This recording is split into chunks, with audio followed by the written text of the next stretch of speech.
আমার নামে ইয়া বিভিন্ন ধরনের মামলা দিয়া খালি হ্যারাসমেন্টই। পূর্বে আমরুই খাইছি, আমি বিদেশ গেছি গা, অনেক বছর থাইছি। আমার ভাইয়েরা খাইছে মিলা দিলা মানে তার পূর্বে আমরুই খাইছি, আমি বিদেশ গেছি গা, অনেক বছর থাইছি।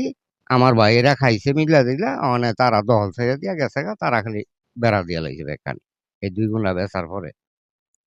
তো এই আমার খারিজ আছে, খাজনা আছে, সব আছে। এই আপনি কোর্টে কোনো অভিযোগ করেছেন? কোর্টে অভিযোগ করছি, আমি 13.5% দিয়া অভিযোগ করছি। কোর্ট কি বলছে?